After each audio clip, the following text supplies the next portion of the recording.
Neste momento, a gente poderia falar da importância dos pequenos negócios locais. Mas isso você já deve saber. Mas queremos que você lembre de uma coisa: os empregos gerados por essas empresas. E fazer um pedido: valorize. Os sabores da nossa terra, a simpatia da nossa gente, não são apenas negócios. Estamos falando de pessoas, famílias, amigos. Estamos falando de coração. Valorize o que é nosso. Valorize o pequeno negócio. Foi o amor pela uva e por sua terra natal Paraúna, Goiás, que fez com que o médico Dr. Sebastião Ferro iniciasse o que hoje podemos chamar de o novo terroir do Cerrado. E foi exatamente de um sonho que nasceu a vontade de plantar uvas e iniciar a sua própria fábrica de vinhos, a vinícola Serra das Galés. E hoje, com apenas 10 anos no mercado, o Dr. Sebastião Ferro a consolidou, tendo como base a inovação, o arrojo e o pioneirismo. A fabricação artesanal do puro cristal é um ofício milenar, uma tradição que atravessa gerações e que foi a base para o nascimento da Strauss, uma marca que rapidamente se transformou em um dos principais ícones do segmento de cristais de luxo, elevando o Brasil a níveis internacionais. Feitas à mão, as peças Strauss são verdadeiras obras de arte de puro cristal.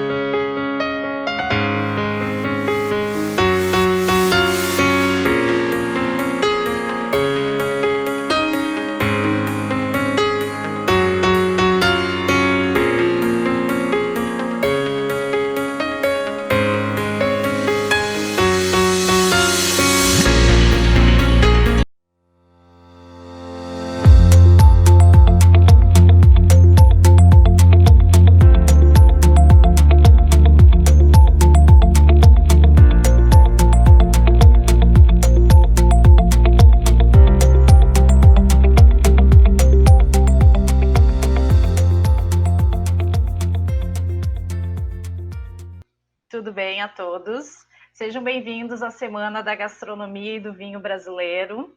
Essa semana teremos diversos painéis de segunda-feira a sexta-feira, com participantes, palestrantes de várias partes do Brasil e do mundo.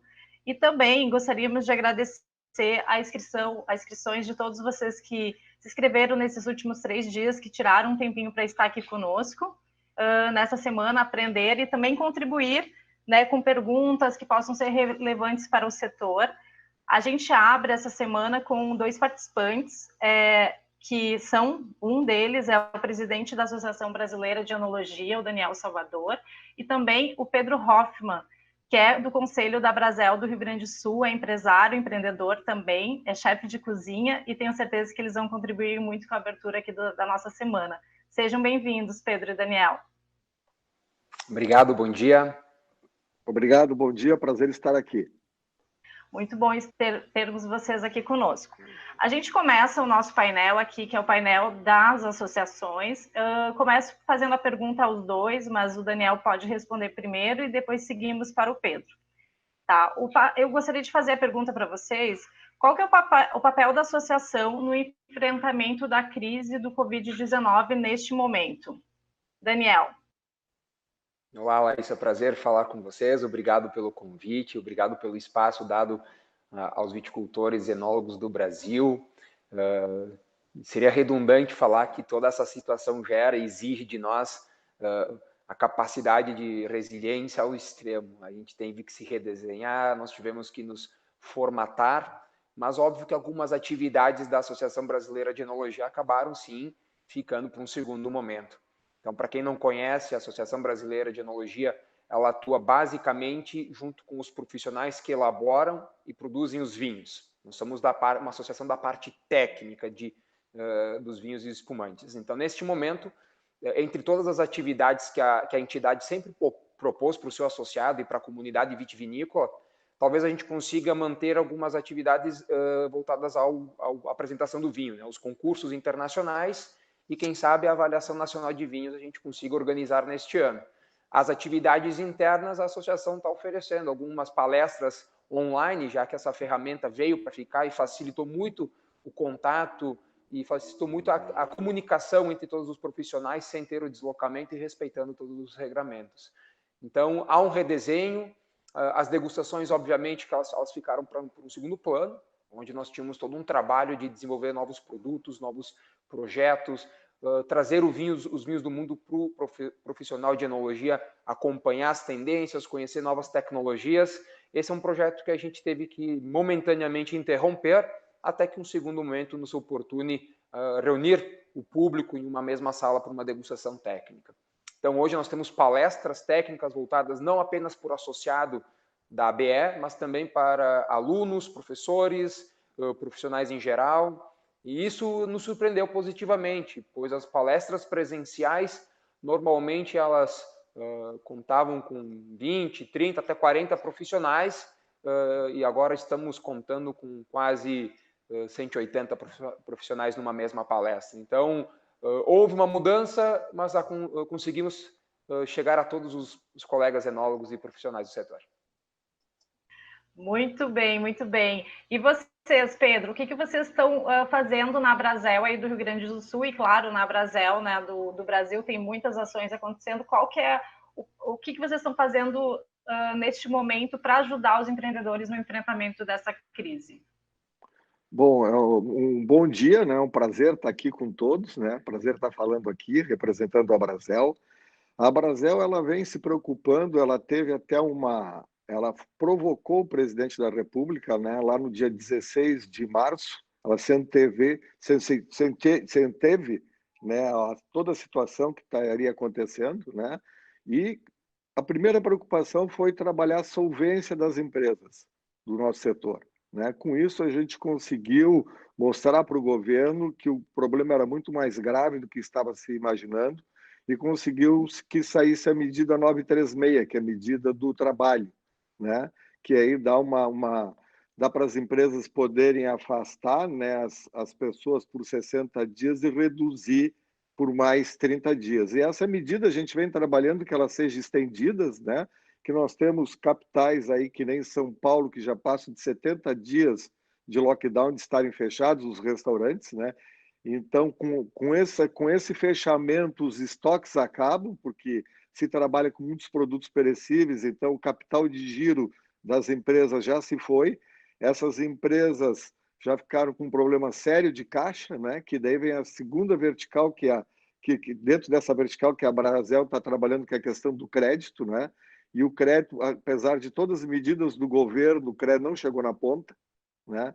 Então, a gente acredita que agora com o Pronamp, que foi aprovado no Senado, que até o final de julho isso consiga chegar na ponta, entendemos que tem que vir um fundo garantidor aí de 100%, que senão isso não vai ser possível, porque os bancos ficam com medo de emprestar e dificultam, apesar do dinheiro estar disponível, eles não querem participar do risco, então isso cria uma dificuldade muito grande, né? Uma outra questão que nós estamos trabalhando e que é fundamental para o nosso setor é a transparência, né, desse combate à pandemia, né? Quais são as medidas que os governos estão tomando, né? Qual é que é a ocupação hospitalar, quando devemos nos programar para a retomada, né? E quando será essa retomada?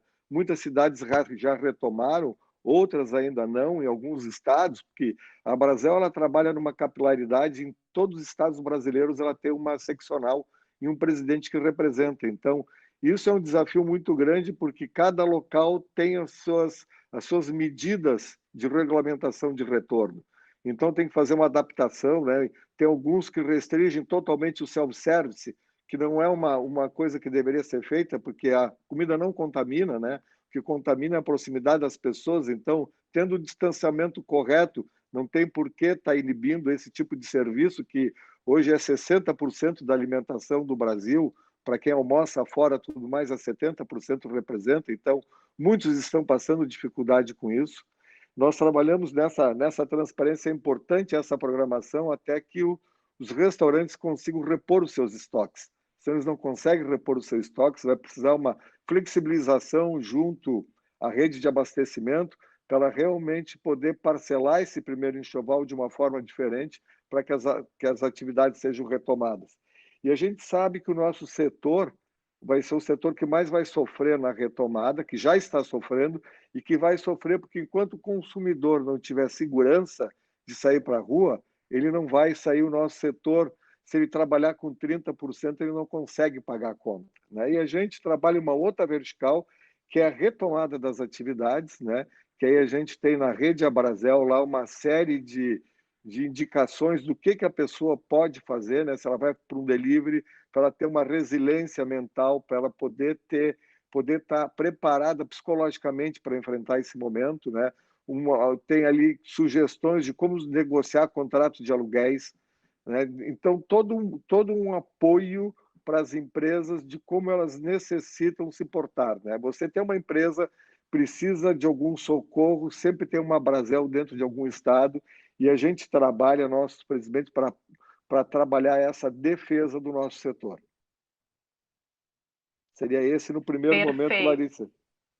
Né? E nós temos lá na Rede Abrazel também a questão do marketing. Então, todo esse planejamento de retomada de um apoio de transmitir segurança para o consumidor, que ele pode sair, que ele pode ir nos nossos estabelecimentos, que ele vai estar num ambiente seguro para poder consumir.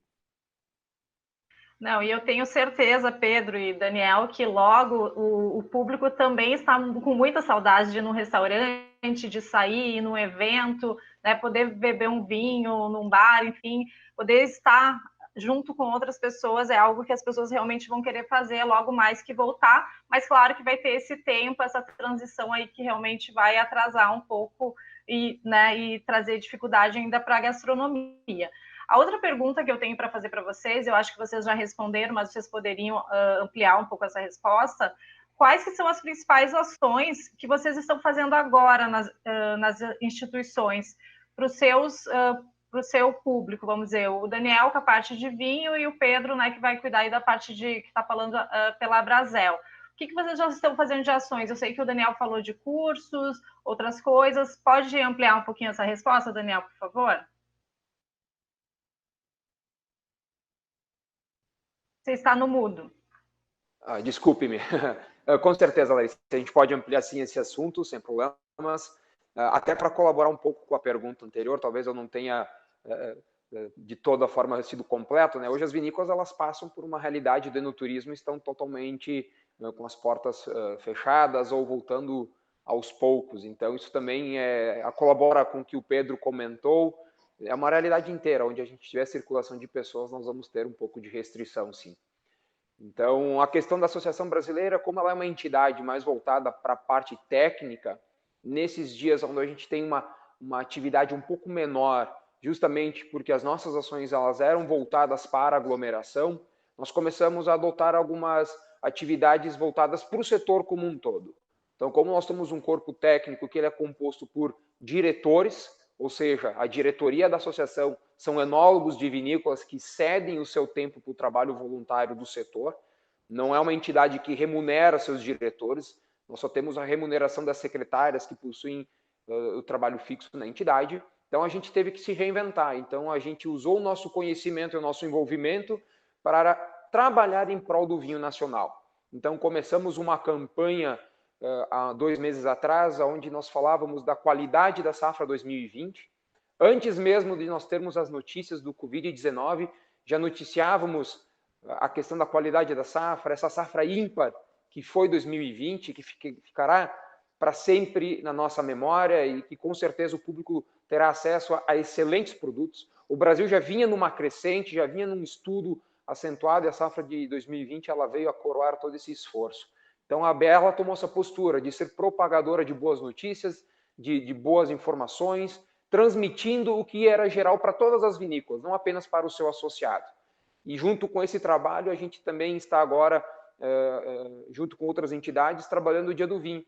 O Dia do Vinho, ele era embora seja o dia, a gente trabalha ações durante 15 dias, a Abrazel também apoiou em outros anos esta ação, né? Esse ano a gente acabou a BEA optando pelo contato somente com as entidades ligadas diretamente dentro do setor vitivinícola, mas também é um trabalho de divulgação, um trabalho para a gente levar informação ao consumidor, levar boas notícias, novas novidades, levar toda essa campanha que gira ao redor do vinho brasileiro. Nós sabemos que nada voltará ao normal, a gente vai ter um novo estilo de vida, nós vamos ter novas preferências, novos formatos, e a gente vai tentar proporcionar um pouco dessa informação dentro dessa loucura que virou nosso dia a dia.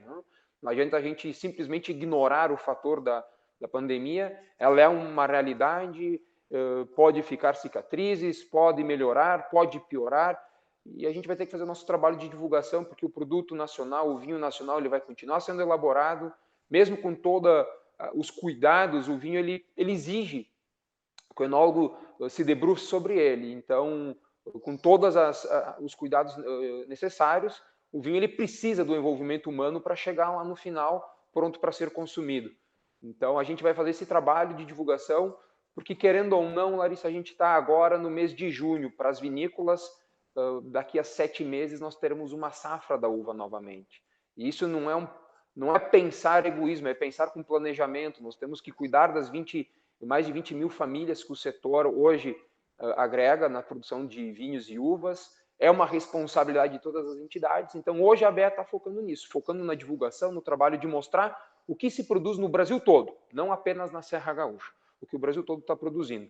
Além, logo, vamos cuidar do nosso profissional, do nosso aluno, do nosso docente, para que a gente sempre tenha informação relevante, organizando palestras e retransmitindo palestras que estão acontecendo no mundo todo. Nós tivemos agora uma conferência de enologia que ocorreu na Espanha, e as entidades, gentilmente, estão liberando os links para que todos os enólogos do mundo possam acessar essas palestras. Então, nós estamos criando, através dessa situação dessa situação totalmente inesperada e desagradável, nós estamos criando uma rede de união e de colaboração entre todos os enólogos do mundo. Já tínhamos um grupo na América Latina e agora a gente consegue trocar informações com enólogos do mundo todo, graças à tecnologia e graças a tudo que está acontecendo. Então, esse é o trabalho da BEA neste momento. Que demais, parabéns, Daniel, muito legal. Eu acho que isso vem muito a somar realmente os enólogos do mundo se unirem, trocarem informações, né? O vinho brasileiro já está super bem visto no exterior e também no Brasil. E você, Pedro, o que você pode falar que a Brasel, eu sei que você já falou um pouquinho, está fazendo nesse momento para ajudar aí o empreendedor, o chefe, né, o dono do restaurante nesse momento? A Brasel ela vem trabalhando, como eu comentei antes, ela tem a Rede Abrazel, né, que é um site que está no ar, que ali nós temos diversas atividades ou diversas informações, né, sobre como fazer a retomada, né? Tem orientações sobre o delivery, o takeaway, o equilíbrio emocional da pessoa, a resiliência para ela poder enfrentar esse momento, né? Apoio. Tem como trabalhar a gestão de caixa, né? Questão tributária, questão de negociação de contratos de aluguéis, marketing.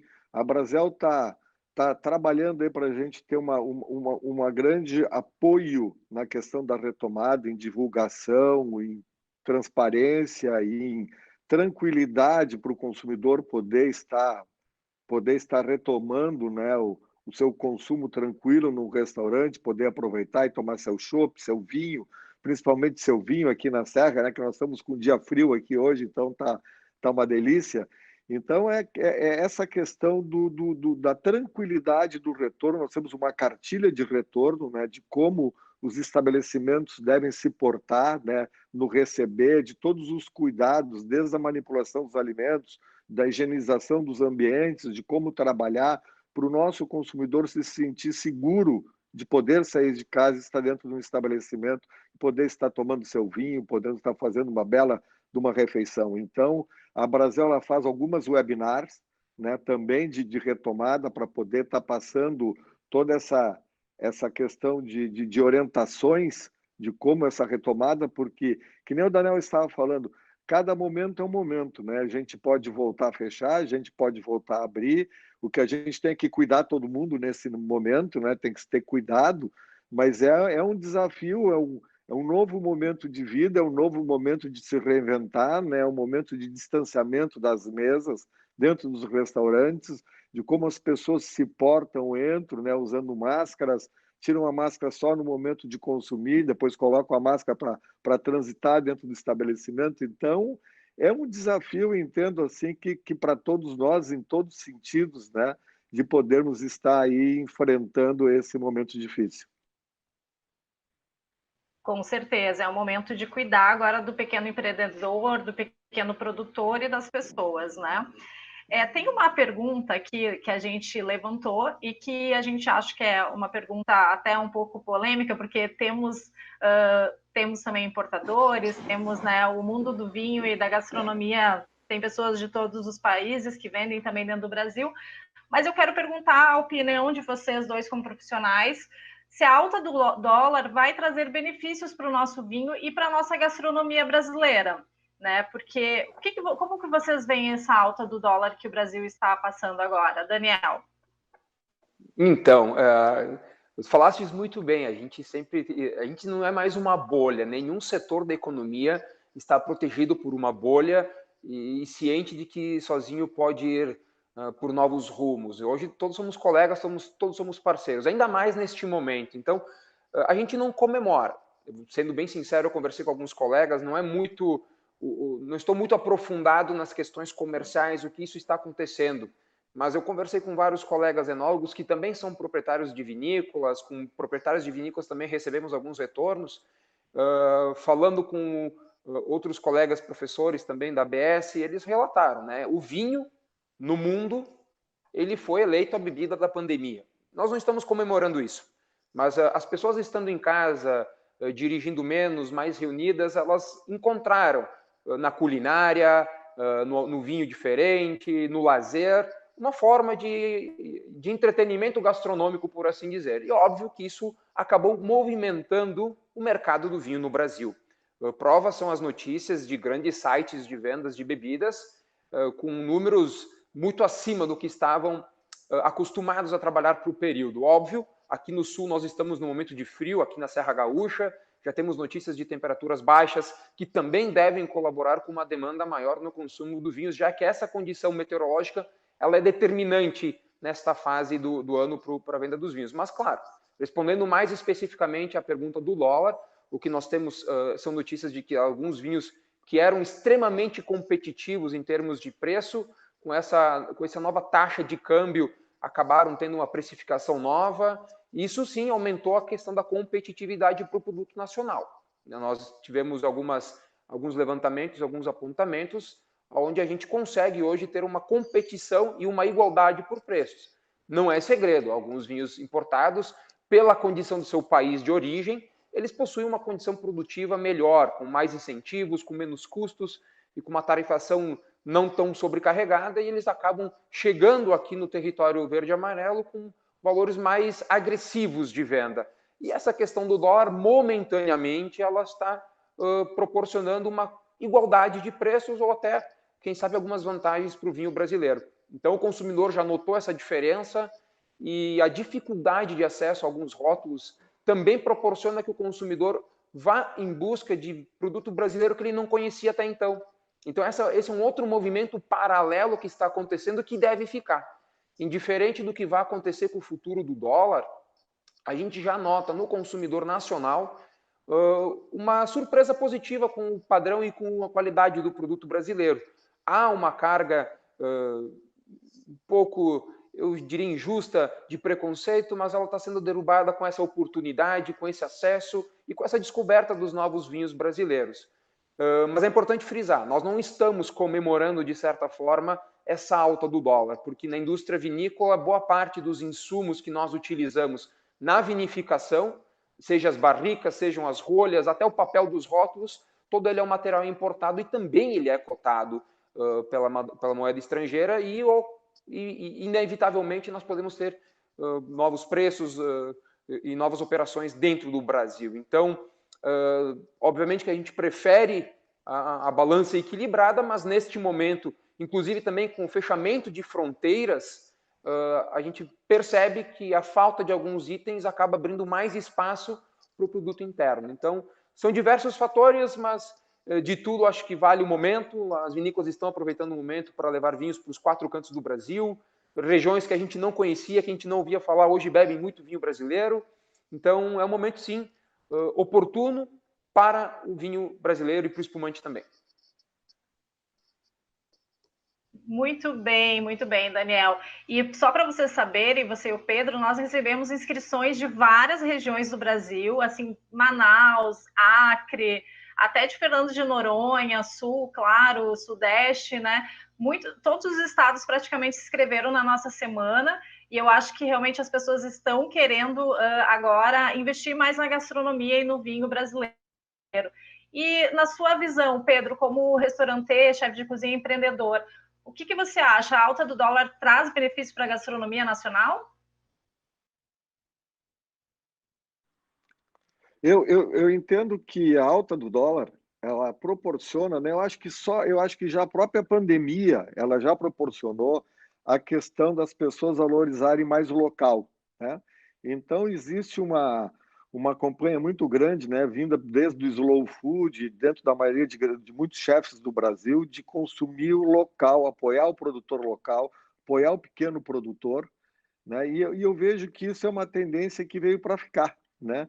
Por que nós vamos trabalhar muitas vezes com produtos importados que vêm à distância, que a gente não sabe nem como pode chegar a qualidade conforme o produto, se a gente tem um produto similar ou às vezes muito melhor porque está fresco, está do nosso lado, está aqui na nossa horta, vamos dizer, ao nosso lado, ao nosso dispor. A mesma coisa com o vinho, né? Nós temos vinhos maravilhosos, né? Eu acho que a enologia no Brasil evoluiu muito nos últimos anos, né? E eu vejo assim que nós temos, por que nós vamos apoiar quem está do nosso lado e para que nós vamos estar trazendo de volta? Eu acho que o dólar ele vem justamente fazer com que isso seja intensificado, né? Que as pessoas procurem cada vez mais apoiar o nosso produtor, apoiar o nosso vinicultor, né? E com isso fazer com que chegue na mesa, né? Que nem o Daniel estava comentando, né? Que o vinho é a bebida do momento da pandemia, né? Que as pessoas pegaram dentro das suas casas, né?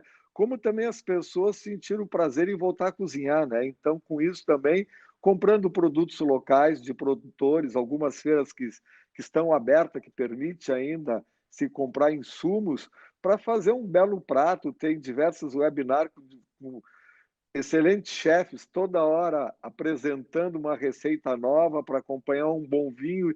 E se a gente olha, os próprios chefes incentivam o vinho, né? Que sempre que eles estão fazendo um webinar, eles estão com uma taça de vinho do lado, falando do que acompanha e como acompanha muito bem e complementa uma refeição. Eu entendo que a refeição é complementada pelo vinho, e muitos vinhos, se não tem a refeição, eles não se tornam plenos, né? Então, aí a gente tem uma questão de uma troca muito, muito interessante e que eu vejo que é o futuro cada vez maior da nossa gastronomia.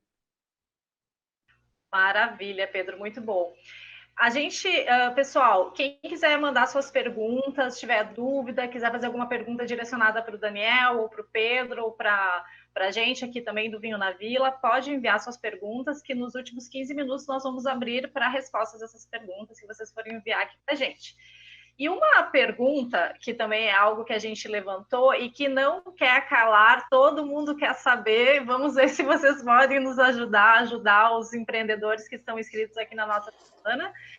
Como será o futuro pós-pandemia do vinho e da gastronomia brasileira? Daniel, tem essa resposta? Essa pergunta eu queria me inscrever lá no YouTube agora e mandar para alguém ter essa resposta, porque é uma bola de cristal. É uma bola de cristal. Hoje nós estamos vivendo, sem sombra nenhuma, uma nova fase. Não é guerra, não é pós-guerra, é uma nova fase, é um novo desenho. E isso tudo é carregado de expectativas. Então, se eu pudesse hoje deixar uma mensagem sobre isso, o que vai acontecer com o vinho brasileiro? O que vai acontecer com o vinho no mundo? Essa é a pergunta maior. O que vai acontecer com as pessoas no mundo, né? É uma pergunta muito ampla. E no Brasil nós temos a vantagem de olhar essa pergunta no momento de dúvida e para responder ela, a gente se leva pelo otimismo, sempre. Essa é a nossa característica, é o nosso estilo brasileiro de encarar todos os projetos, todas as dúvidas. Quando a gente fala com enólogos mundo afora, eles sempre nos perguntam: de onde vocês carregam tanto otimismo? Eles têm sempre essa visão de que nós somos um povo que olha para as circunstâncias com muito otimismo, né? Muita crítica foi dada ao vinho brasileiro.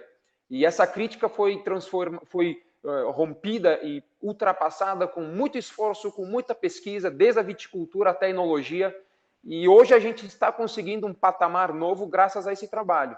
Se você consegue absorver a crítica e transformar ela em algo positivo, voltar para casa, se resignar e trabalhar, você pode crescer muito. Então eu vejo a epidemia dessa forma. Ela vai nos ensinar muito. O que ela vai nos ensinar em sua totalidade ainda é uma incógnita, porque vai interferir em muitos fatores que a gente não pode simplesmente determinar ou manipulá-los. Nós vamos ter que compreender esse novo ritmo. Mas pela questão da vitivinicultura, eu acho que a gente pode manter, sem dúvida nenhuma, um projeto, porque a epidemia não vai interferir diretamente na qualidade produtiva ou dentro das operações das vinícolas. A nossa expectativa é que talvez a gente tenha uma relação com o consumidor diferenciada. Então, aí não é apenas a ação dentro das vinícolas, mas sim as ações com o mercado, com a questão de todas as mídias sociais, as ferramentas de contato. Isso vai ser muito determinante, não apenas para o setor vitivinícola, acredito que eu posso estar falando em nome de todos os setores econômicos. Então, essa questão a gente pondera. A gente torce que o pós-pandemia não rompa as relações humanas. Acho que o Pedro vai ter toda a oportunidade para falar sobre isso. As vinícolas estão preparadas para o enoturismo, as pessoas estão, todas elas, de prontidão para fazer esse trabalho. Por mais que a gente faça as degustações online, e num primeiro momento está sendo muito bacana, o calor humano ele não pode ser substituído. Então nós temos que torcer que essa epidemia passe rápido, e que dentro do possível a gente consiga levar dessa epidemia todos esses acessos fáceis que nós construímos, mas também que a gente redobre o valor dado às relações humanas e que seja predominante daqui para frente, que a gente sinta o gostinho de estar próximo ao outro de forma mais intensa. Com certeza, Daniel. E Pedro, como que vai ser o pós, na tua opinião, pós-pandemia, pós-Covid? Porque ir no restaurante não é somente se alimentar, é ter uma experiência, né? Tem toda a experiência de estar sentado no restaurante, ser bem servido, de receber uma comida de um chefe. Como que vai ser na tua visão? Tem futuro para gente? Olha, é um desafio, né? Que nem o Daniel disse, assim, seria como é que as pessoas vão se comportar é uma questão que é um desafio essa resposta. Mas eu vou te dizer o que eu imagino. Eu imagino assim que as pessoas, o ser humano, ele precisa de contato, o brasileiro ele gosta de confraternizar, né? Eu entendo que depois que sair uma vacina, que a gente puder ter segurança do transitar novamente, as pessoas vão querer confraternizar, vão querer estar em volta de uma mesa, né? Nós voltamos agora, eu voltei no meu restaurante com algumas restrições, a gente não pode ter mesa para mais de 4 pessoas, então alguma série de restrições, e a gente nota que as pessoas que têm vindo consumir, elas estavam com tanta saudade de sair que a permanência delas numa mesa, ao invés de ser 1h30, elas ficam 3 horas conversando.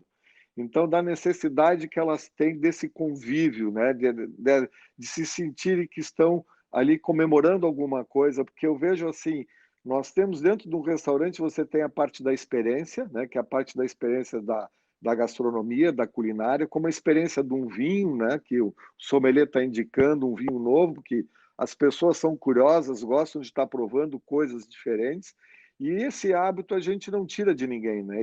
E como o Daniel colocou, a gente fazer coisa por vídeo é uma coisa, mas a presença de uma degustação, da pessoa comentando, de você ali sentindo, entendendo aromas, ou provando uma comida, o chefe ali explicando o que ele está fazendo, eu acho que isso nada substitui isso, né? E isso a gastronomia, ela vai continuar. Eu acredito que para os que conseguirem sobreviver, né, que nós temos aí uma expectativa que de 30% a 50% dos restaurantes podem fechar suas portas definitivamente, que é uma tristeza para o setor, né?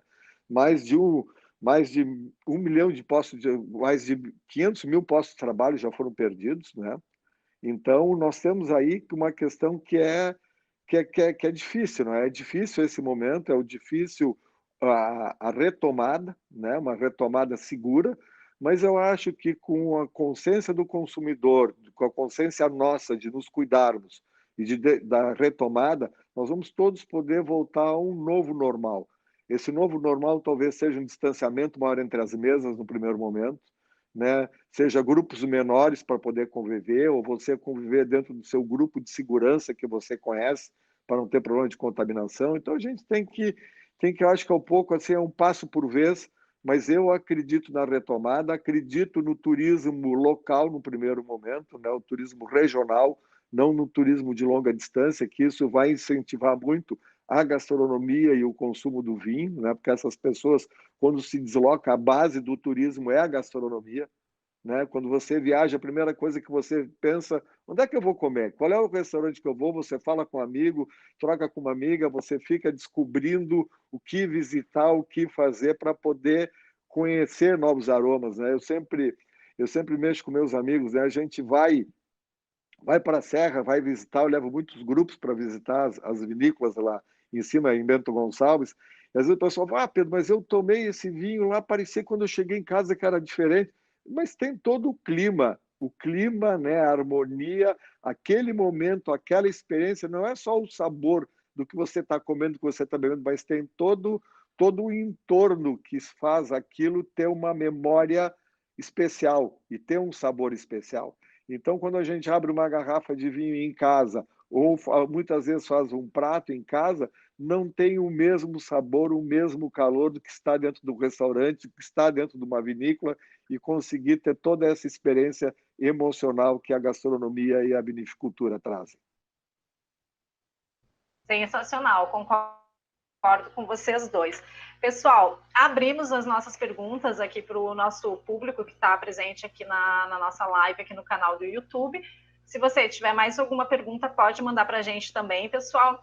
O Álvaro César Galvão, que é muito amigo do vinho brasileiro e da gastronomia brasileira, mandou 2 perguntas para o Daniel, falando, bom dia, queridos amigos. Daniel, como está a situação mais específica das pequenas vinícolas, dos pequenos produtores?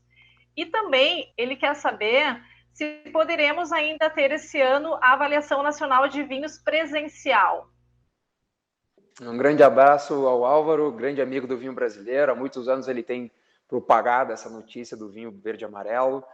Sobre a primeira pergunta, eu acho que teve um primeiro momento, logo que a epidemia começou, houve uma grande dúvida do que ia acontecer com o setor vitivinícola, né? Recém havíamos terminado, estávamos findando uma safra excepcional e fomos todos pegos de surpresa com a questão da epidemia. Então, no primeiro momento se provocou bastante dúvidas, muitas dúvidas, e aí entra um trabalho fundamental que foi o Sebrae, que foram as mídias, que proporcionaram esse contato com todos os produtores. Acredito que em termos de produção de uvas, todas as uvas tenham sido colhidas e processadas, e a questão da venda dos pequenos produtores ela está sendo muito facilitada pela internet. Então, você sendo pequeno, médio ou grande, hoje a internet é uma ferramenta que você deve trabalhar. E mesmo com menor recurso, você consegue ter acesso ao mercado e há uma tendência muito grande para rótulos novos, pequenos produtores. Então, eu vejo que num primeiro momento a notícia assustou muito. Hoje, talvez essas pequenas vinícolas estejam comemorando até alguns resultados isolados por causa dessa fase, desse momento que talvez nem com tanto planejamento conseguiríamos atingir.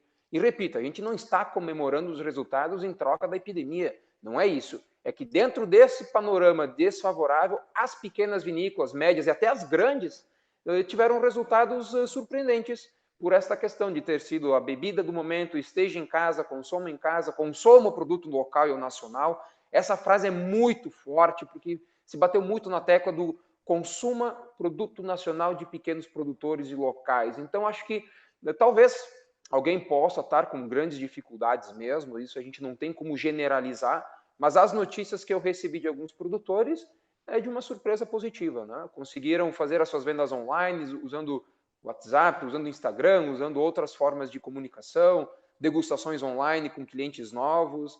Está aí a tecnologia, né? Quem não conseguiu se redesenhar para essa nova fase, acho que teve sim dificuldades de se reposicionar no mercado, mas ainda está em tempo de fazer um desenho, porque o tempo não volta mais atrás, né?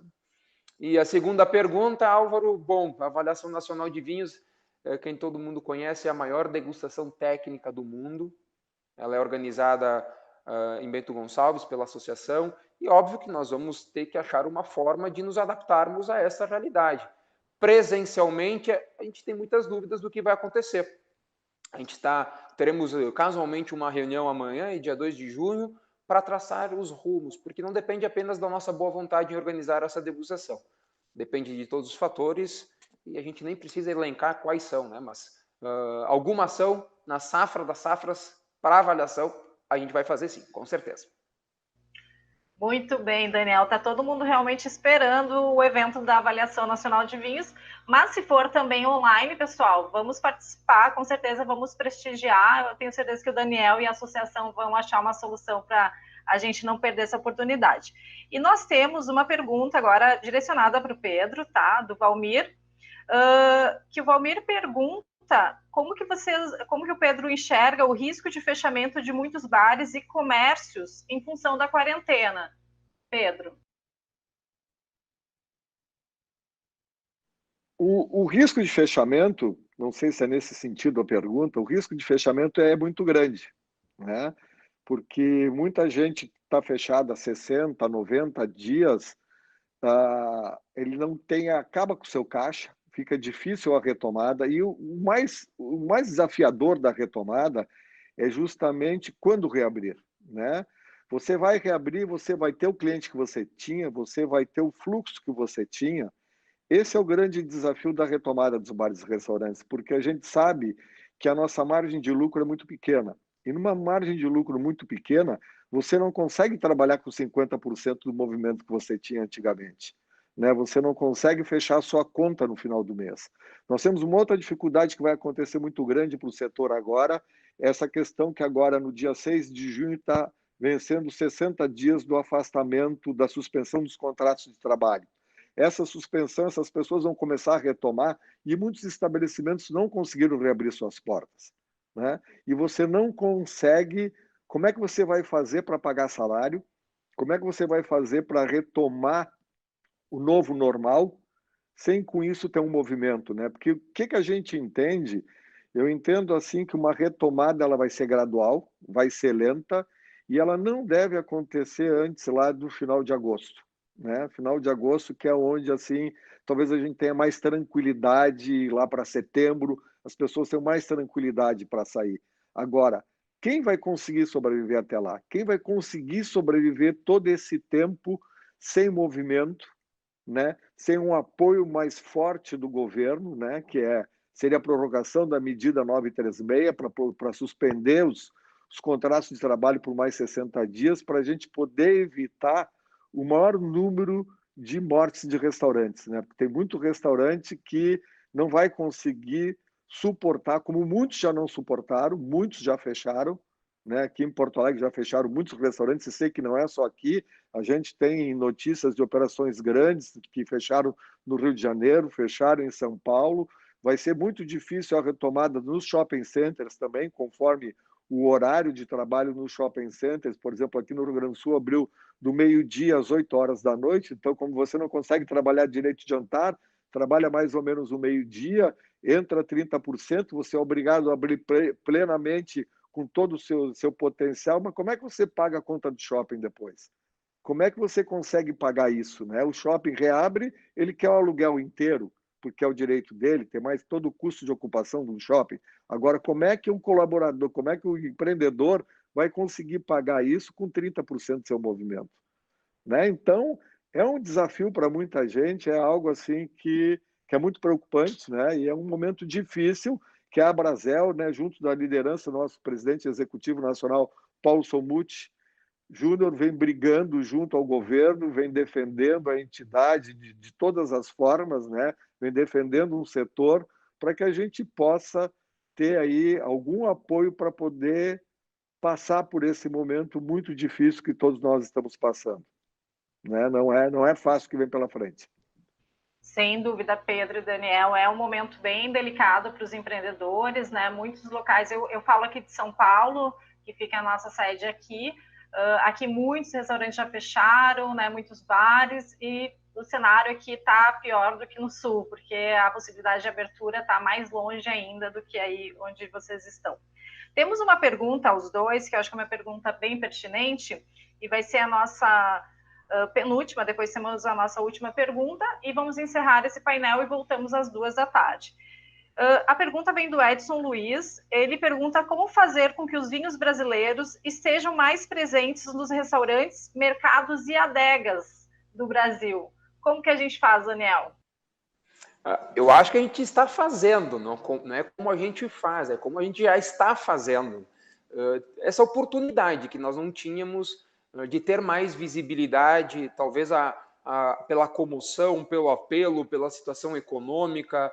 Talvez mais adiante, como diria os políticos de plantão, né? Só no fim disso tudo a gente vai poder dizer quem estava certo, quem estava errado. Então essa é uma questão, a gente não pode agora definir, mas está acontecendo. Isso é uma situação que ela é fato agora. A gente está tendo, a mídia proporcionou isso, as mídias sociais permitiram isso, essa necessidade econômica abriu um leque de opções para que todos tivessem contato com as vinícolas. Se descobriu que o Brasil vitivinícola era muito maior do que nós achávamos, né? Isso na visão do consumidor. Então, acho que é uma questão de tempo. Um trabalho está sendo feito, deverá continuar sendo feito e vai exigir de nós cada vez mais trabalho para que essa resposta de quem está nos assistindo, né, seja completa. Né, que a gente possa ter um canal de comunicação específico para ter acesso a todas as vinícolas, que a gente possa falar com mais propriedade do vinho brasileiro, segundo as nossas próprias opiniões, sem a interferência do meio externo, criar identidade. Então, estamos fazendo, talvez não na velocidade que a gente gostaria, mas está acontecendo e acredito que seja um caminho sem volta. Muito bem. Pedro, e na tua opinião, como que o vinho brasileiro pode estar mais presente junto dos restaurantes, dos bares, aí junto que estão associados à Brasel, de repente uma parceria entre a Associação Brasileira de Enologia e a Brasel, como que a gente poderia fazer isso?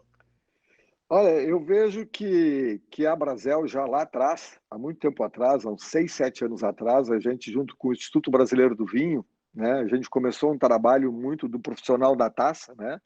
Nós formamos aí 1.200 profissionais no Brasil nessa parceria para levar o conhecimento, né, sobre o vinho brasileiro, de como degustar para as pessoas, que às vezes a gente chegava em algum estabelecimento que a pessoa, você pedia um vinho, um começava a passar a garrafa um para o outro, porque a pessoa não tinha medo de abrir o vinho, porque não sabia como abrir um vinho, não tinha a instrução correta de como abrir um vinho. Então veio esse projeto do profissional da taça, que foi um projeto aí que formou 1.200 profissionais do vinho no Brasil todo, né? E isso vem trabalhando, eu acho que isso é que vai fazer o vinho chegar mais na ponta, né? Chegar nos restaurantes. As pessoas poderem provar, poderem entender, porque para quem é do mundo do vinho, conhece fácil as uvas, o que é um Merlot, o que é um Cabernet, o que é um Chardonnay e assim por diante, todas as uvas que se tem agora. Para quem está entrando no mundo do vinho, isso é tudo uma descoberta, né? E se a gente não proporcionar, principalmente, eu entendo assim, que o profissional que atende, se ele não tiver conhecimento sobre o vinho, ele não vai oferecer um vinho, ele vai querer vender uma cerveja que é mais fácil pegar, abrir a garrafa, botar ali, ele não tem trabalho nenhum.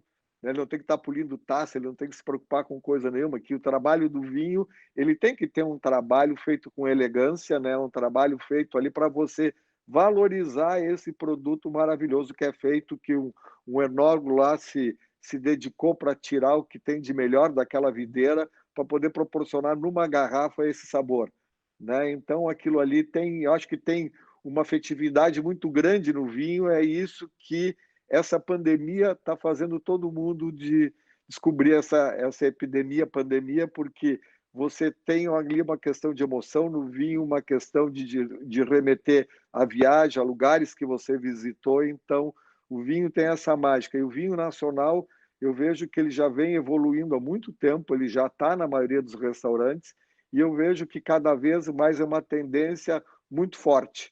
Muito forte, e quando a gente começa, todo mundo falar, é uma coisa que já aconteceu e que vai acontecer cada vez mais, o vinho brasileiro na ponta. Sem dúvida nenhuma, vamos torcer para isso. E agora a gente vai para a nossa última pergunta, uma direcionada para o Daniel e outra direcionada para o Pedro. A Fernanda Silva da Cruz, ela pergunta, Daniel, qual a expectativa para o enoturismo ainda este ano, não só no Rio Grande do Sul, a gente pode falar, mas de outras regiões também.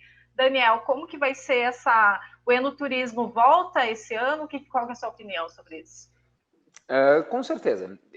Vai ter um momento que isso vai ter que ser retomado. A gente não vai conseguir simplesmente banir essa atividade, tanto que algumas vinícolas já estão operando de forma bem menos intensa como fazia em outros momentos, mas já está acontecendo. Então, eu posso citar, por exemplo, os 2 exemplos da vinícola Miolo e da vinícola Cavegás, né, que ambos já estão proporcionando alguma relação vinícola-consumidor, né? Mas são ações pequenas, pontuais, em lugares abertos, né? Porque é a condição que a gente pode operar agora.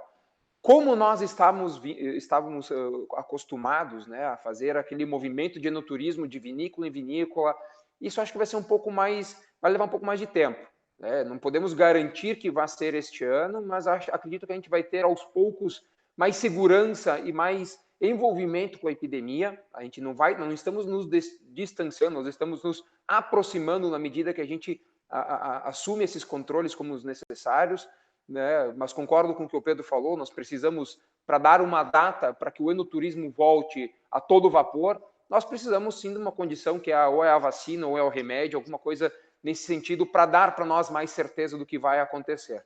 Nos preocupa muito, porque o enoturismo ele carrega consigo todos os fatores que o turismo por si carrega, nos entristece, né, nos deixa tristes ver hotéis fechando, pousadas sem previsão de retomada.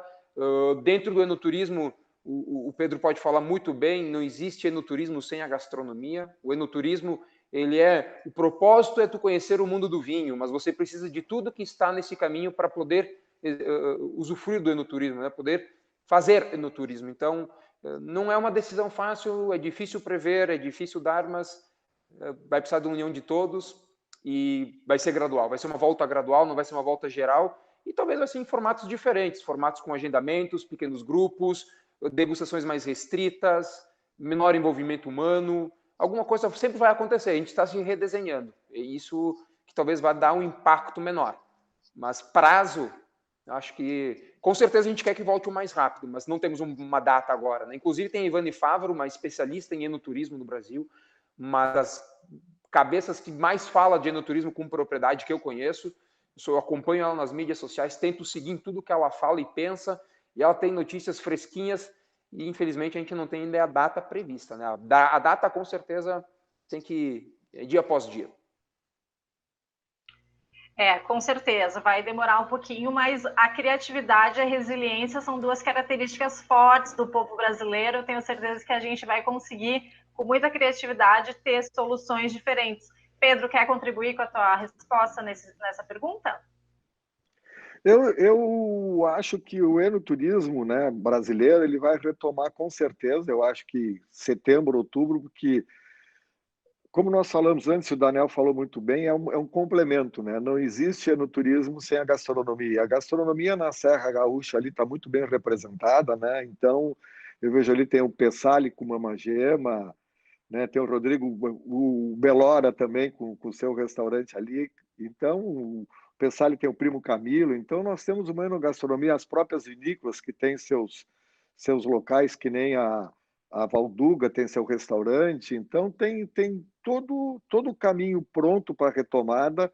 Eu acredito que mantendo a distância, né, necessária, é uma coisa que eu tenho informações que já está voltando, né? Falei com o meu amigo Pessali, ele estava lotado o último final de semana, então isso já mostra um sinal dessa retomada, né? Lógico que dando distanciamento de 2 metros entre mesas, então você vem para 50% da sua capacidade, mas vai ser essa retomada lenta, né? Mas eu acho que é uma coisa que não demora muito tá retomando.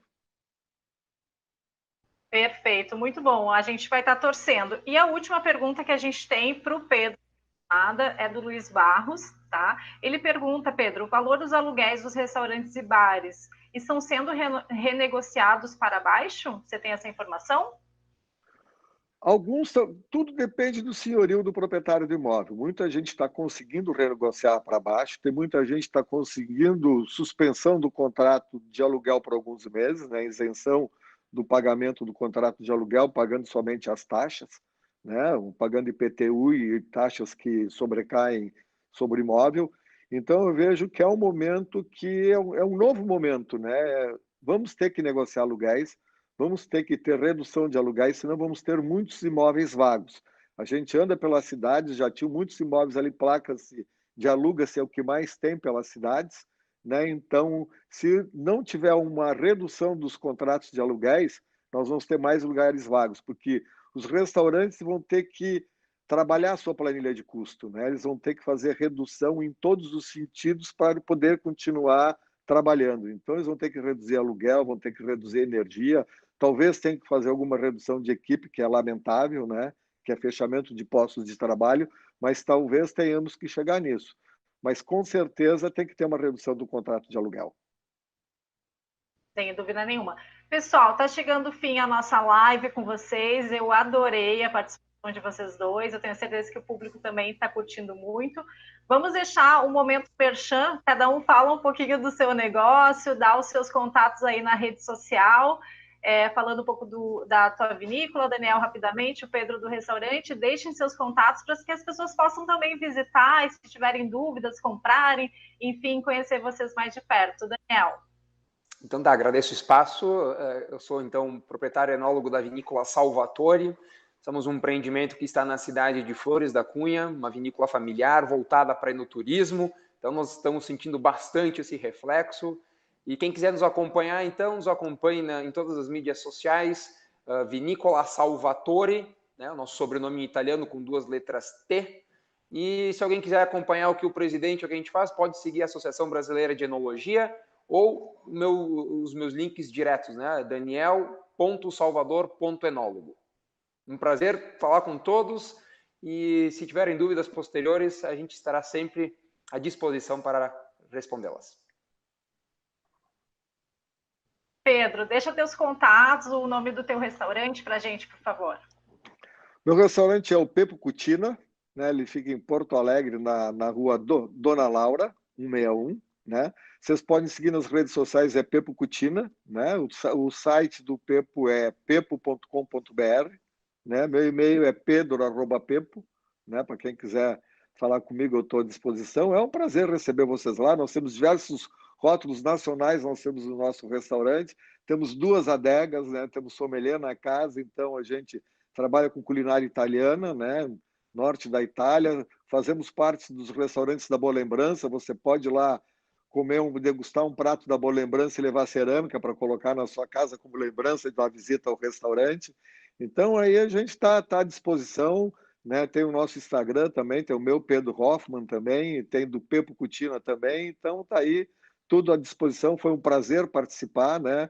Muito obrigado pela oportunidade para estar podendo contribuir aí nesse momento. Pessoal, então encerramos aqui. Muito obrigada pela participação de todos vocês. A gente volta agora às 14 horas com 2 profissionais super importantes aí, o chefe Marcos Levi e a Juliana Carani, que é a sommelier, que vai estar disponível aqui respondendo as perguntas, contando um pouquinho sobre as novidades às 16 horas, e às 14 horas teremos a participação do Orestes Andrade Júnior, que é o presidente da ABS do Rio Grande do Sul, junto com o Luciano Pinheiro, do Sebrae Santa Catarina, falando um pouquinho como que vai ser esse novo normal, se vai existir, como que vai ser. Espero vocês às 14 horas. Até lá. Tchau, tchau.